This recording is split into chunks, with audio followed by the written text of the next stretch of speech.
They say true greatness is forged in fire, and in the case of Gianni Versace, that fire burned in a place most of the world tried to forget. Reggio Calabria, the southern tip of Italy's boot, was a land of beauty and contradiction. It was here, in a humble house, surrounded by the raw landscapes of cliffs and sea, that Gianni was born on December 2nd, 1952. Into a family neither wealthy nor powerful, but fiercely resilient. His mother, Francesca, ran a modest, dressmaking business from their home. She wasn't known beyond the town, but to Gianni, she was the queen of elegance, and her hands transformed fabric into poetry from a young age. Gianni was drawn not to toys or the games of boys in the narrow alleys, but to needles, thread, and imagination. He spent countless hours watching his mother work with precision and passion. It taught him to understand the body, to notice movement, texture, and the way clothes could transform the posture and spirit of a person. His older sister Donatella and brother Santo also roamed the same streets. But Gianni was different, introspective, observant, and often silent. He internalized the chaos and beauty around him. Calabria in the 1950s was a place shaped by hardship. Post-war Italy was rebuilding, but the South remained neglected. Burdened with poverty and ruled in part by the silent presence of the 'Ndrangheta, the local mafia, it wasn't something people talked about openly, but it was everywhere. In politics, in construction, in commerce, and even some whispered in fashion. The mafia didn't wear black capes or carry violin cases. It wore suits, ran businesses, and shook hands with respect while controlling empires from behind the scenes. Though Gianni was never officially linked to organized crime, Reggio Calabria's social fabric was interwoven with these quiet, invisible powers. It shaped his understanding of power, loyalty, and image. Gianni grew up aware of danger and elegance in equal measure. He would walk the ancient streets and see churches where candles flickered beside stone altars, only to turn a corner and find men arguing in hushed tones over debts or honor. He listened more than he spoke. He observed how people dressed, how clothing could declare status, provoke admiration, or conceal intent. He studied not only garments, but human behavior. At school, he was a good student, but he remained obsessed with design. He sketched constantly women, dresses, jewelry, dreaming of worlds far beyond Calabria. By the time he was a teenager, he was already helping his mother with her clients. Women from town would ask for alterations or custom gowns, and it was not uncommon for Gianni's hands to shape the very lines they wore to weddings or celebrations. He wasn't content with tradition, though. While his mother followed classic styles, Gianni began experimenting with color, cut, and detail. He dared to be different. Yet even as he grew in skill and confidence, he knew Calabria would never contain his ambition. The local culture, shaped by tradition and intimidation, limited creativity. Those who stayed adapted to the rules. Gianni wanted to break them. He began following the rising stars of international fashion, Chanel, Dior, and the bold new voices coming out of Milan. He saw Milan as a promised land, a city of lights and possibilities, where design met modernity. And art collided with business. But leaving was not simple. In southern Italy, family was everything. Sons did not abandon mothers, especially not to chase dreams wrapped in silk. Still, Gianni's vision was too large to be contained. With his brother Santo's support, he made plans to leave. His early 20s were marked by struggle designing for others, working under more established names, taking jobs that taught him the language of fashion from the inside. But his heart never left Calabria. Its tension, its color palette, its quiet threats. They haunted his imagination and eventually seeped into his own designs. Long before the world would come to know the Medusa logo. Long before supermodels would strut in his creations, Gianni Versace was a boy kneeling beside a sewing machine in a room filled with thread and dreams. He was shaped by shadows, by the hidden dealings of powerful men, and the silent strength of his mother. His earliest inspirations were not luxury or fame, but survival, beauty, rebellion. Even in those early years, there were whispers about which families controlled the city, who had influence, who was connected. Some of Francesca's wealthier clients had ties that made others uncomfortable. Payments were sometimes made in envelopes with no return address. Gianni noticed, but never asked. It was not his world. Not yet, but it surrounded him. And he learned quickly that image could be armor. An appearance could be used as both shield and sword. As he packed his belongings to leave for Milan, Gianni looked one last time at the streets of Reggio Calabria. The sun scorched the stones. Children shouted in the distance. A church bell rang, marking another hour in a place where time seemed to move slower. He was leaving behind a place of warmth and danger, love and control. But he carried its contradictions in his soul. In the years to come, he would create fashion that shocked and seduced the world. But nothing he would design in Milan, Paris, or New York would ever be as powerful as the identity he forged in those early years. The identity of a boy born into a place of fire and elegance, who understood that style was more than fabric, it was power. And he would never forget where that lesson began. When Gianni Versace arrived in Milan in the early 1970s, the city was pulsing with energy, ambition, and contradiction. Milan was not just the capital of fashion, it was the engine of a changing Italy, where tradition met innovation, and where industry and art collided on every corner. To Gianni, it felt like stepping into a different universe, far removed from the sunburnt streets of Calabria.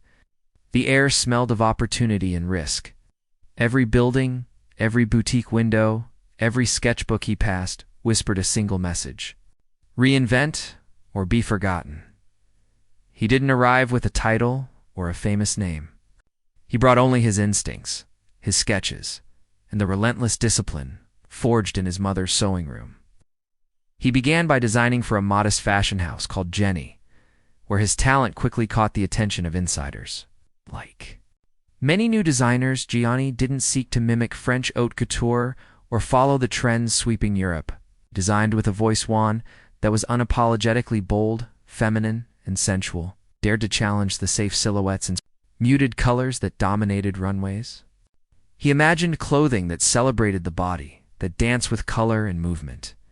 His designs weren't just fabric, they were declarations. In Milan's competitive world of fashion, however, talent alone wasn't enough. Gianni needed allies, mentors, and resources.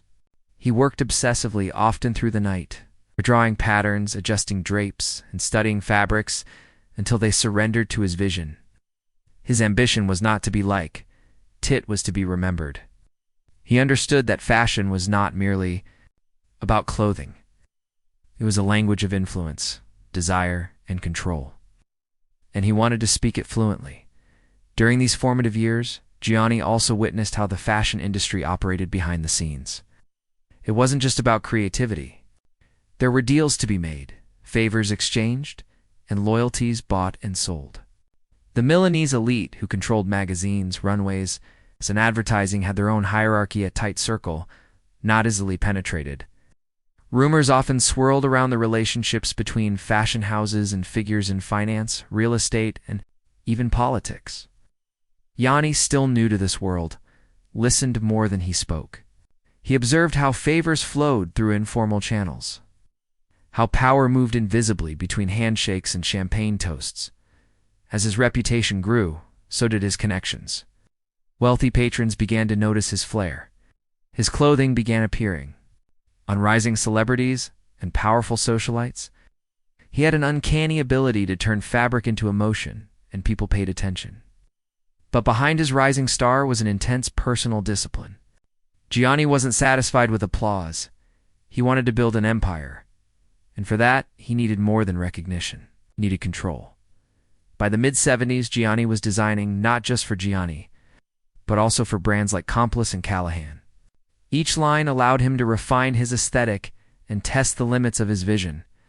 But working for others came with limits. He wanted to shape a brand in his own image, one that reflected his fearless love for glamour, sexuality, and mythology. He dreamed of launching his own label, one that would carry his name and rewrite the codes of fashion. He was not alone in this ambition. His older brother Santo had studied economics and shared Gianni's belief in building something lasting. Santo began laying the financial and legal groundwork to support a new brand. Their sister Donatella, although still young, was Gianni's muse and confidant. She understood his ideas intuitively, and her instinct for style would become one of his greatest assets in the years to come. In 1978, the opportunity finally arrived. With the backing of his family and the experience gained from years working for others, Gianni launched the Versace label. The debut was a calculated risk. He chose the Palazzo della Permanente in Milan as the location for his first independent show, a venue that combined history with modernity, just like his designs. As models walked the runway, draped in slinky dresses, bold prints, and confident cuts, the audience gasped. This was not fashion as they knew it. This was something raw, alive, and provocative. The response was immediate. Some critics were scandalized. Others were hypnotized. But no one ignored it. Gianni had done what he always intended. He created a visual language that demanded attention. His clothing celebrated female power without apology. His use of gold, leather, and skin broke away from conservative Italian elegance. He wasn't just launching a label. He was starting a revolution behind the scenes. However, the challenges multiplied.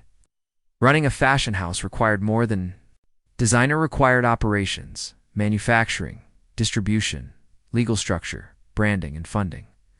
Santo became the engine that kept the business running while Gianni became its soul.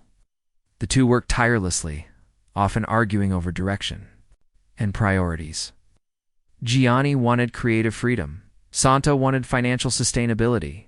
The tension between them fueled their growth and tested their loyalty.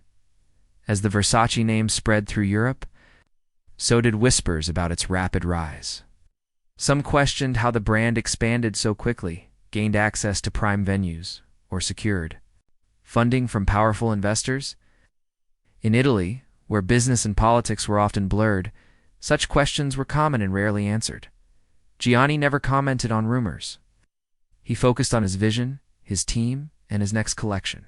He understood that controversy only added to the allure. By the end of the decade, Versace was no longer a curiosity, it was a force. Gianni had carved out a place in Milan's elite fashion scene, and the press began referring to him not just as a designer but as an artist, a provocateur, and even a philosopher of style. His designs blurred the line between clothing and statement, between runway and performance. And yet beneath the glamour, he remained a man haunted by duality. He was both the boy from Calabria and the icon of Milan. He understood both power and vulnerability. His hands stitched fabric, but his eyes watched the shadows. He knew that beauty could be dangerous, that every empire, especially those built on imagery, required constant defense. In these years, Milan gave Gianni a stage, but it also gave him lessons. He learned how to lead, how to sell, and how to survive in a world where loyalty was currency. He surrounded himself with a team of craftsmen, artists, and models who understood his language. And though the brand bore his name, it was always more than just him. It was a reflection of an evolving, idealized, seductive, fragile, powerful, and unpredictable. By the time the 1980s arrived, Gianni Versace had already planted the seeds of something greater than a fashion house. He had ignited a movement, but the fire he lit in Milan was only the beginning. The world had yet to see how far he would take it and what it would ultimately cost him by the year 1978. Gianni Versace had transformed from a rising designer to a visionary force with a name that was beginning to echo beyond the runways of Milan. After years of designing behind the scenes for other labels, he had finally stepped into the spotlight, ready to build something entirely his own. The founding of the House of Versace was more than the launch of a fashion brand. It was the birth of a bold, provocative, and unforgettable identity that would leave an indelible mark on the fashion industry and beyond. The first Versace boutique opened its doors in Milan that same year. Located on Via della Spiga, in the heart of the city's most prestigious fashion district, it announced Gianni's presence with unmistakable confidence. The store's windows were unlike anything else on the street, where others displayed minimalism. In restraint, Versace offered excess and defiance. Models draped in metallics, leather, and jungle prints stared back at passersby like modern-day goddesses. It was clear from the beginning, Versace wasn't just selling clothes, it was selling attitude. Gianni didn't follow fashion, he led it. He introduced silhouettes that celebrated the human form, tight, sculpted, and unapologetically sensual. He drew inspiration from classical Greek art, Roman architecture, pop culture, and the provocative nightlife of the 1970s. His muses were not demure, they were powerful, sexual, and commanding. In his designs, women didn't just walk into a room, they conquered it. The Medusa head, chosen as the brand's emblem, reflected this ethos. For Gianni, Medusa symbolized beauty so potent it stopped people in their tracks, beauty that mesmerized and destroyed. It was the perfect metaphor for the aesthetic he had created. Versace garments were not meant to blend in, they were meant to hypnotize. From the very first runway shows under his own name, Gianni established a reputation for theatricality and risk. His presentations were more than fashion shows, they were spectacles. Music blared, lights pulsed, and models strutted with an intensity that electrified the audience. Unlike the stoic elegance of Paris or the refined charm of Florence, Milan under Versace became a stage where fashion, music, and art collided. And yet behind the scenes, the foundation of the House of Versace was built on more than just vision. It was held together by family. Scianto Versace, Gianni's older brother, managed the business with a meticulous hand, overseeing the finances, logistics, and rapid expansion. Donatella, the youngest sibling, served as both muse and collaborator, offering Gianni insight into youth culture and adding a rebellious edge to the brand's voice.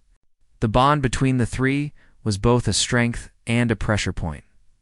Love, loyalty, and expectation intertwined in every decision.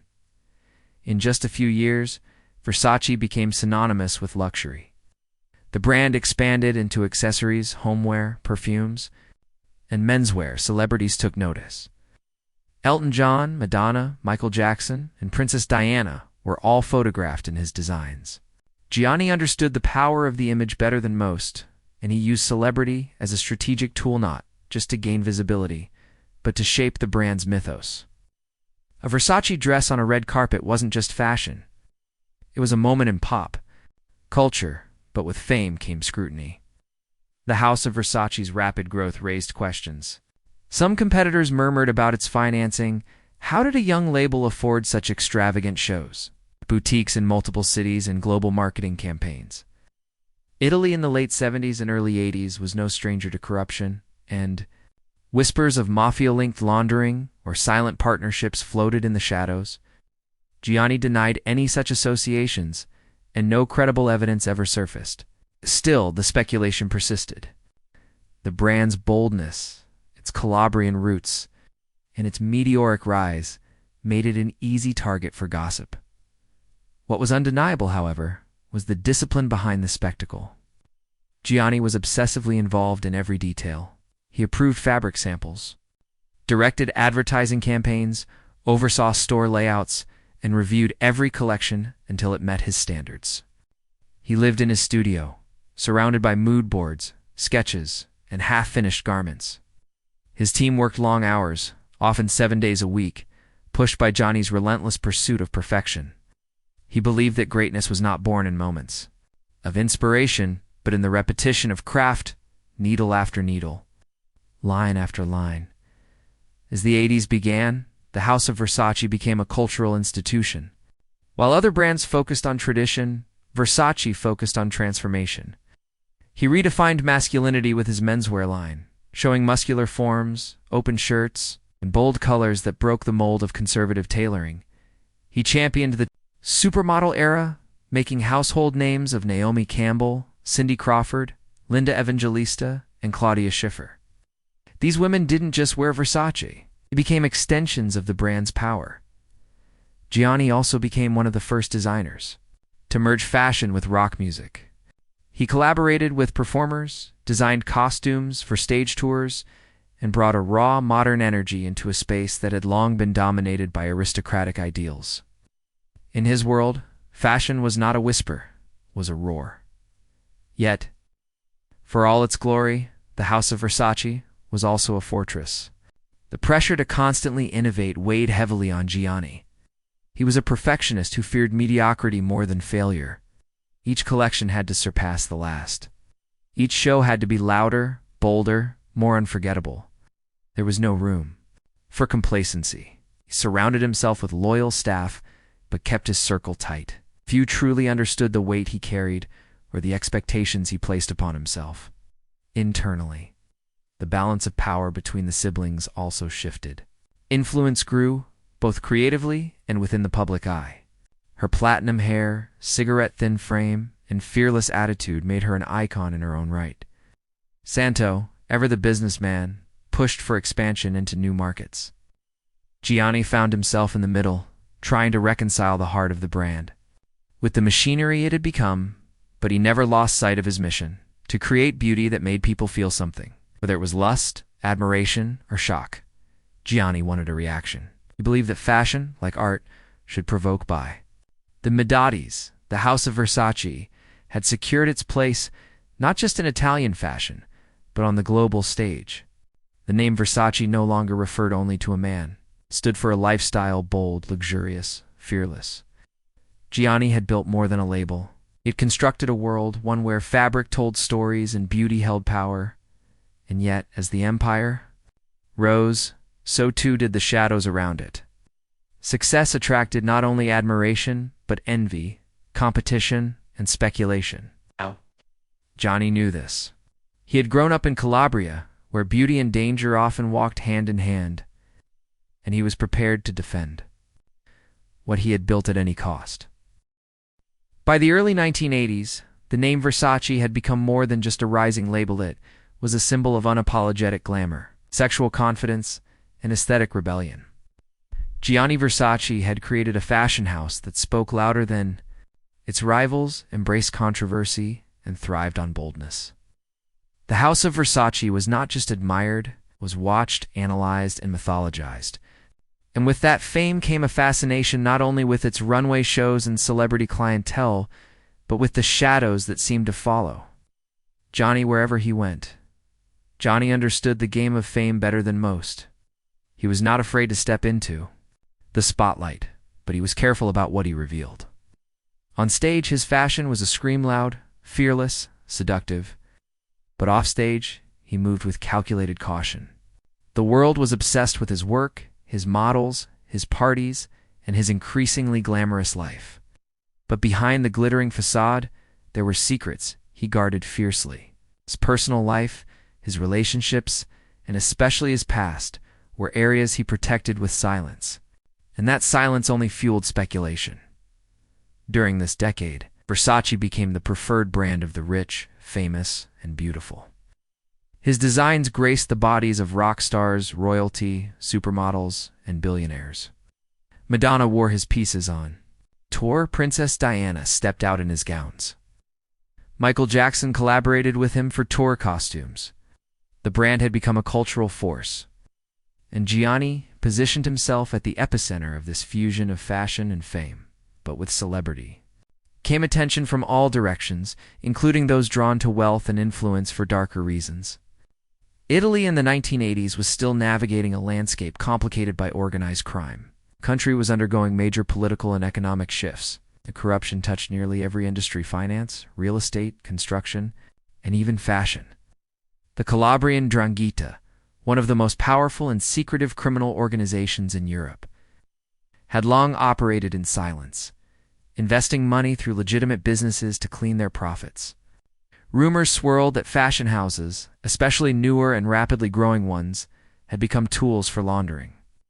Versace, with its explosive growth and southern Italian origins, found itself in the crosshairs of those suspicions.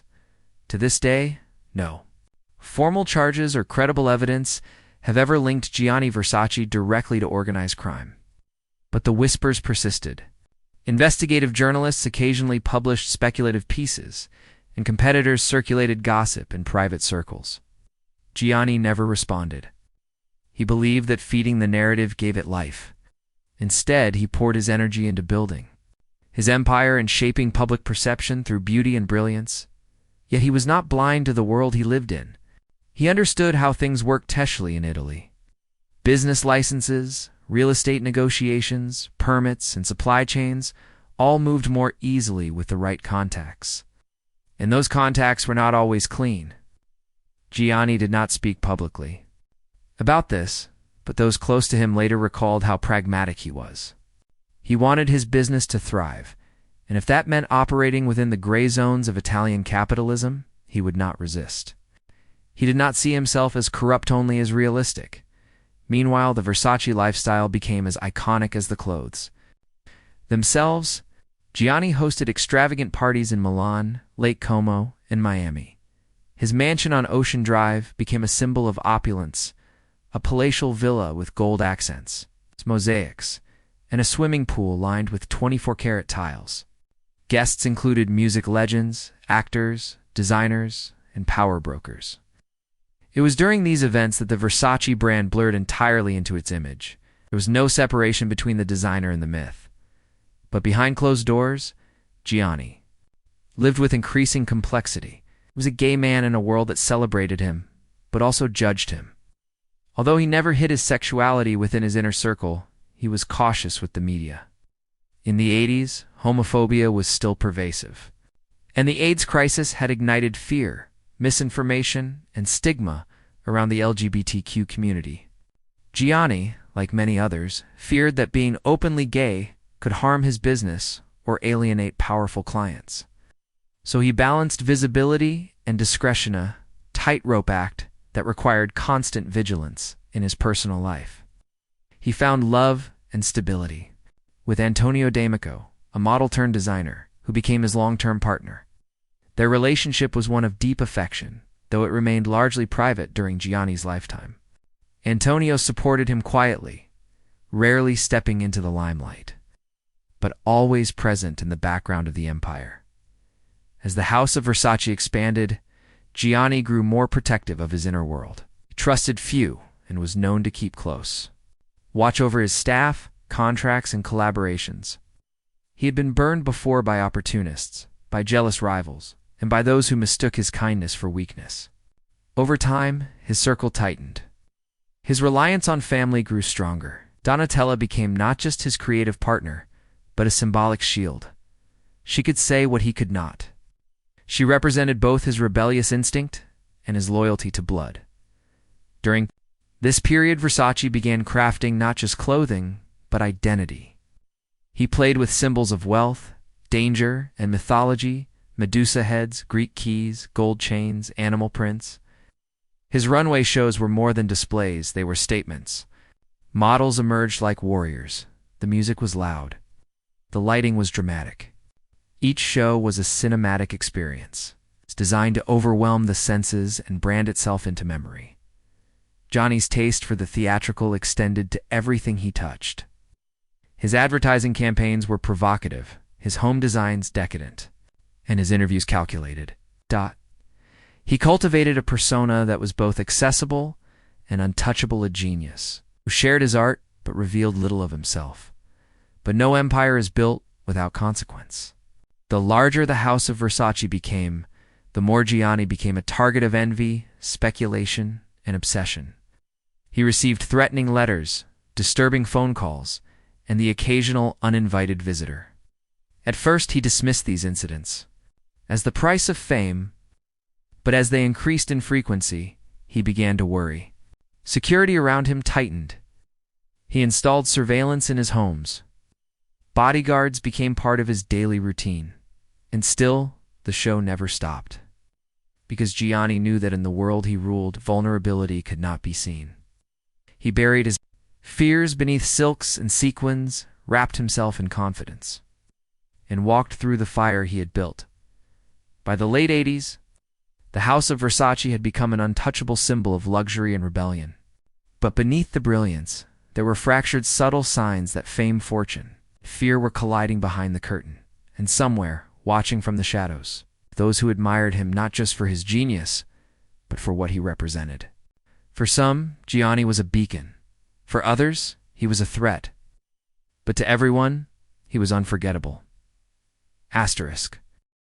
By the late 1980s, the House of Versace had become a global powerhouse. The name was no longer just a brand, it was a dynasty.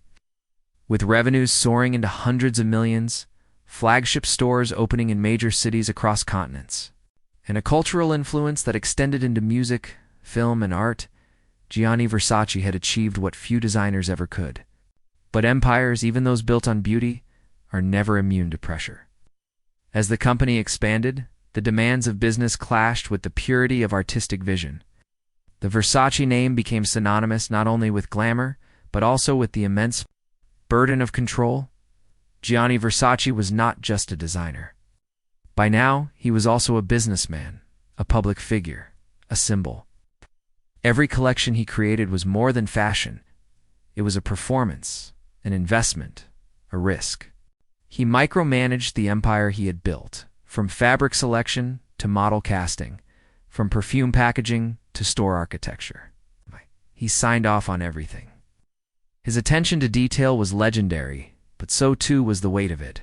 Running a company Of such magnitude required delegation, yet Gianni trusted very few. At the heart of the operation were his siblings. Santo Versace, trained in economics and finance, oversaw the business side of the brand. He handled contracts, legal issues, investments, and partnerships. Without Santo, Gianni would not have had the structure needed to grow so rapidly. But the relationship between the brothers was not without tension.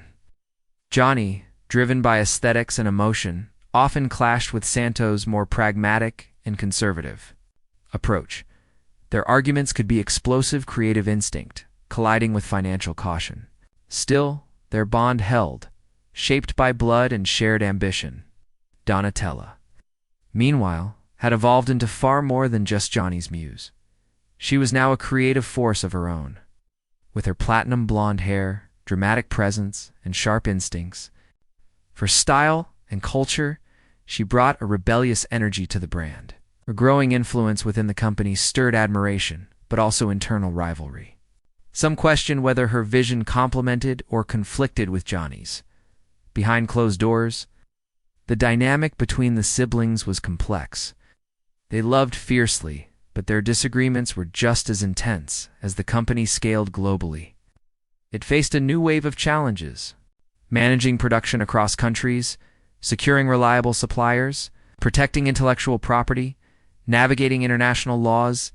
These were not the glamorous parts of fashion, but they were essential. The brand's growth also attracted corporate interest. Investors, distributors, and potential partners began courting the Versace family with offers. Some tempting, others manipulative. Gianni was protective. He did not want to surrender control. He feared that outside influence would dilute his vision, or worse, corrupt the soul of what he had created. The pressure mounted. Deadlines became tighter. Expectations soared. Every season, the press demanded evolution. The public demanded spectacle. Retailers demanded results. And Gianni, ever the perfectionist, bore the burden personally. He became more reclusive. He spent long days in his studio, often isolating himself from the rest of the team. Those close to him noticed changes. He became more controlling, more anxious, more driven by the need to maintain dominance in a market that devoured novelty. At the same time, the fashion world around him was shifting. New designers were emerging. Some critics began to question whether Versace's excess had become predictable. Others whispered about his rumored health problems, about internal disputes, about tensions within his leadership team. Though still a titan, Gianni was now being challenged not just by competitors, but by the weight of his own legend. Within the company, rivalries grew. Senior staff competed for access to Gianni. Creative disagreements turned into office politics. Loyalty was tested. Some employees were let go abruptly. Others left voluntarily, exhausted by the pressure. The tight family-run structure that had worked in the early years was beginning to show strain. There was no board of directors to mediate disputes. no external advisors to offer neutral perspectives. Everything came down to Gianni and the voices closest to him, one of the most public. Internal battles was between Santo and external financial consultants, brought in to assess the company's long-term viability. There were discussions about possibly going public, about securing capital to support further expansion. Gianni resisted. He feared losing creative control. He'd built Versace with his own hands, and the idea of answering to shareholders horrified him. He wanted to grow, but on his own terms. The debate became personal. Santo, focused on sustainability and protecting the family's wealth, pushed for structure. Gianni, focused on legacy and freedom, pushed back. This conflict over direction reflected a deeper question.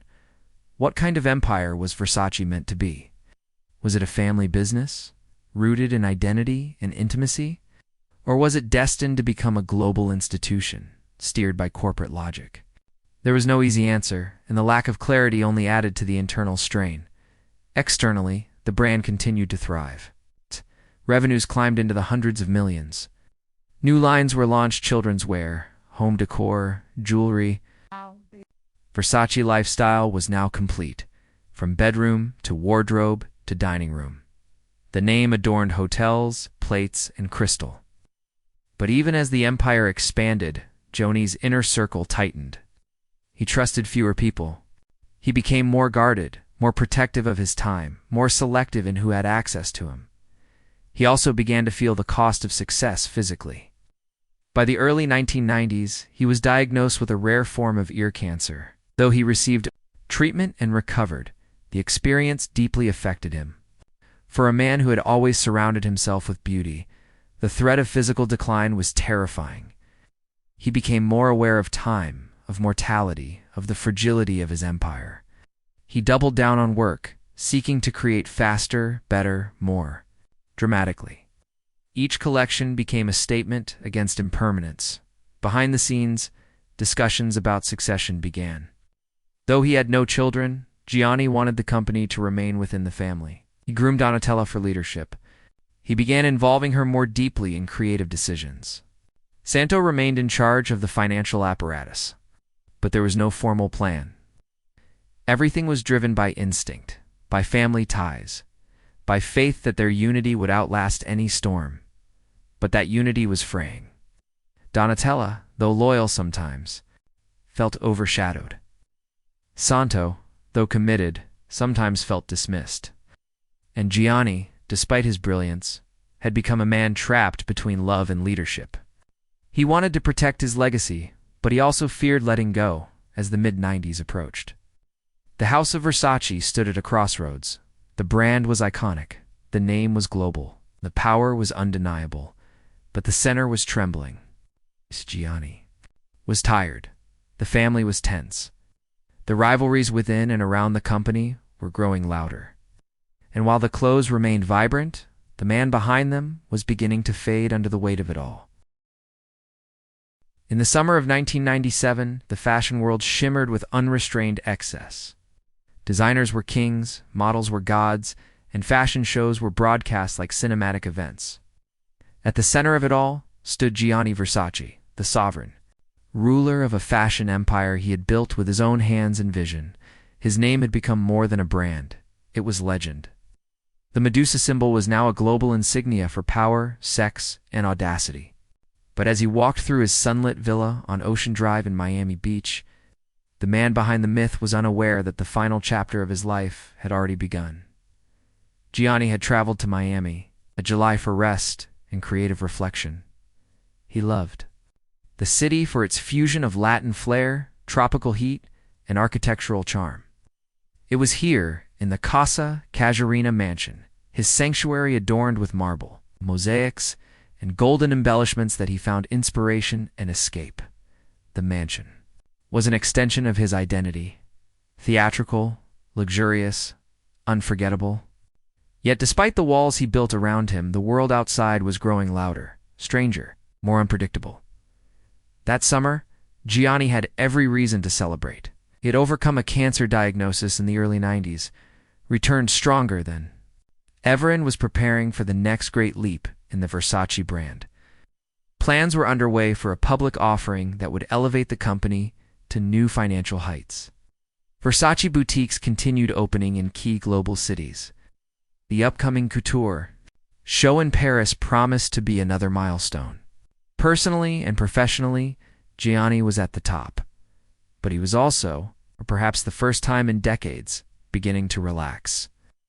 The burdens of absolute control had been shared more openly with Donatella, who now had real influence in the brand's creative direction. Antonio, his longtime partner, remained by his side. The future, though uncertain, seemed brighter than ever. Then, on the morning of July 15, 1997, everything stopped. Gianni Versace woke early. As was his habit, he walked down Ocean Drive alone to pick up a few newspapers and magazines from a local shop. It was a ritual, almost mundane, but it grounded him. He greeted passers-by and returned to Casa Casuarina by foot, smiling. But as he climbed the steps to his front gate, a man approached from behind, pulled out a handgun, and fired 2 bullets into the back of Gianni's head. He died instantly. The killer fled. The news traveled faster than the bullets, within minutes. The sidewalk outside his mansion was flooded with police, press, and stunned onlookers. Fashion editors received the first calls mid-morning. By noon, the world knew. Gianni Versace, one of the most celebrated designers of his time, had been assassinated in broad daylight on the front steps of his own home. The industry froze. Colleagues wept. Celebrities called for answers. His family collapsed into grief. But the horror had only begun. The manhunt for the killer unraveled like a noir thriller. The gunman was soon identified as Andrew Cunanan, 20-7-year-old fugitive who had already murdered 4 men across the United States in a twisted spree of violence and vanity. No one understood why Cunanan had targeted Gianni. They had never met, had no documented connection, no known contact. And yet, for reasons still debated to this day, Cunanan had chosen Gianni Versace as his final victim. For 8 days after the murder, Cunanan evaded capture. Miami police launched one of the largest manhunts in local history. The FBI joined the search. Gianni's family remained hidden, protected, devastated. The fashion world went on pause, forced to grieve, and public as it asked a single question: why? On July 23, 1990, Cunanan was found dead by suicide on a houseboat in Miami, just a few miles from where he had shot Gianni. The case, in the eyes of law enforcement, was closed. But for those who loved Gianni, for those who had built their careers around him, for those who lived in the light of his vision, nothing felt resolved. In the days following his death, theories emerged.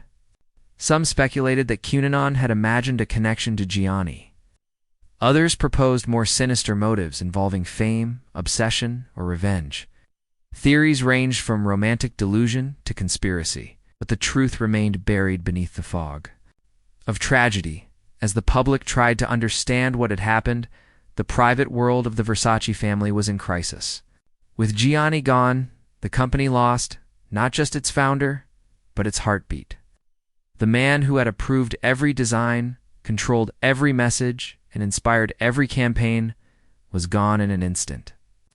The House of Versace teetered on the edge of uncertainty. Laud, who had always been at Gianni's side, but never in his shadow, was thrust into the spotlight. She was no longer just the muse. Now she was the heir. Overnight, the future of the brand became her burden. Santo, too, stepped forward, taking the reins of the business. Navigating legal and financial responsibilities while mourning a brother he had fought beside for decades, the public reaction was immense. Mourners left flowers outside Versace stores. Worldwide, fashion weeks paused for tributes. Elton John, Naomi Campbell, Sting, and Diana Ross attended Gianni's funeral at the Duomo di Milano, broadcast across the globe.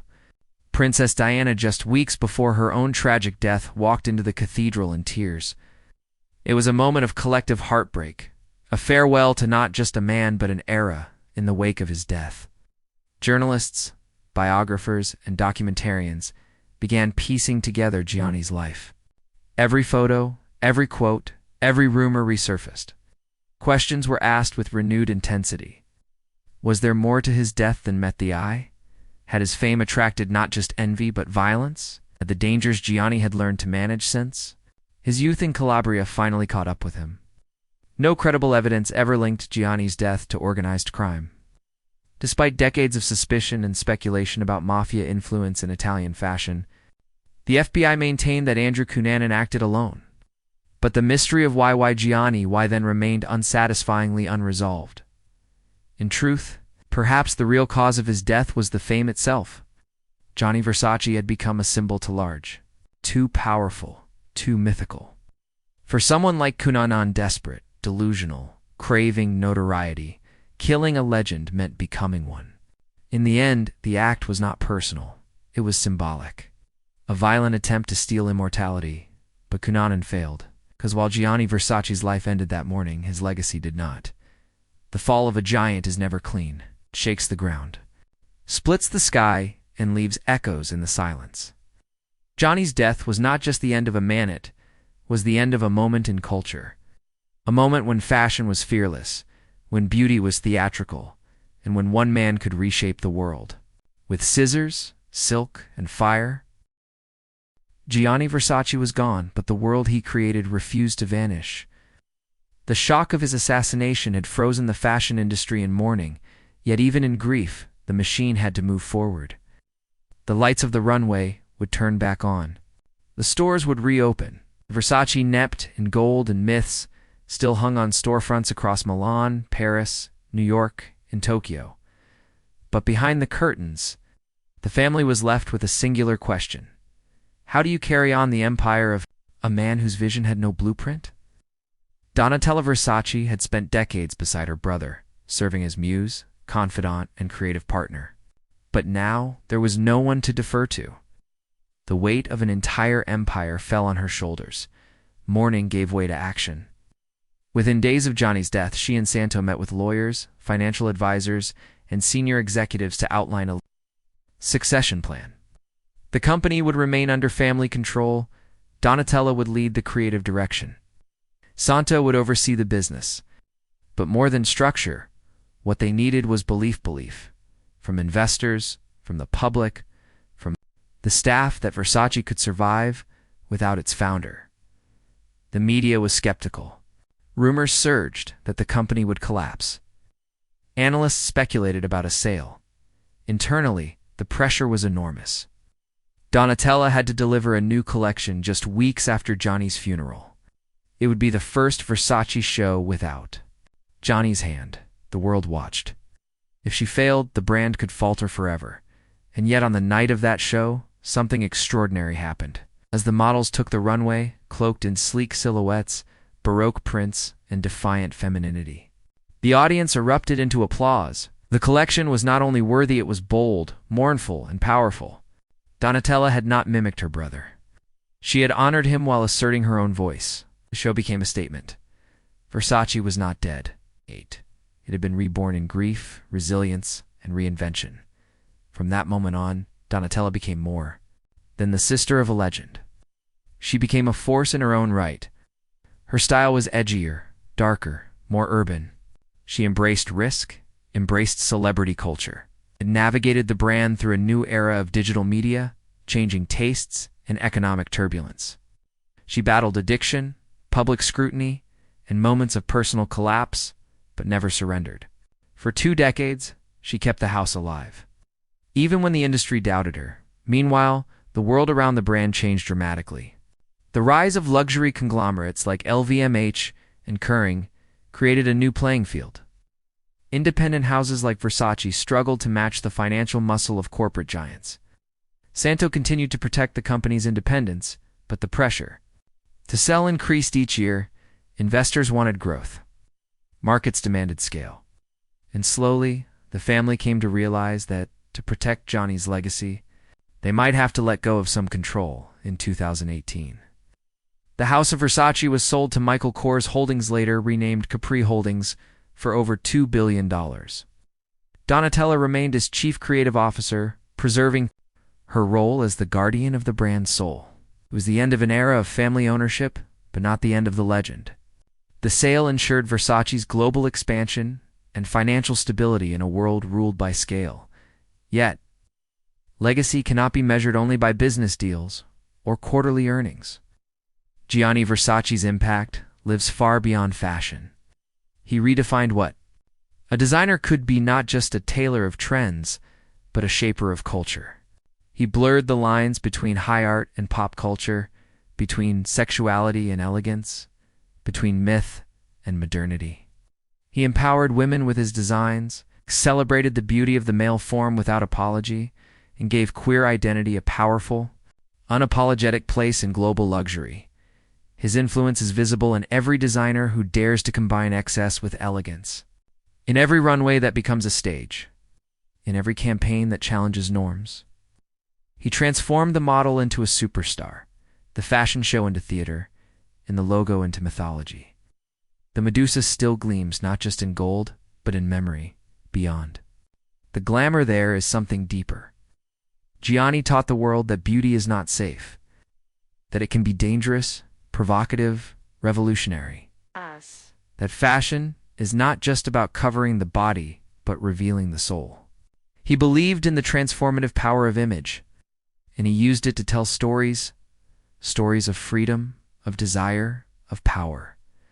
His death was senseless, but his life was profound, and his legacy endures because it was built not only on fabric, but on fire. Today, the House of Versace continues to evolve. Your designers reinterpret the codes he created. Celebrities still walk the red carpet in Versace gowns that shimmer with the same boldness Gianni adored. Museums curate retrospectives. Documentaries revisit his story. And every year, a new generation discovers the man who turned fashion into legend. But perhaps his greatest legacy is the one left behind in the hearts of those he inspired, the misfits, the visionaries, the lovers of beauty who saw in his work not just clothing, but courage. Gianni Versace once said, "In the end, what really matters is to live your truth and never be afraid." He did exactly that. In doing so, he gave permission to others to do the same. His empire lives on.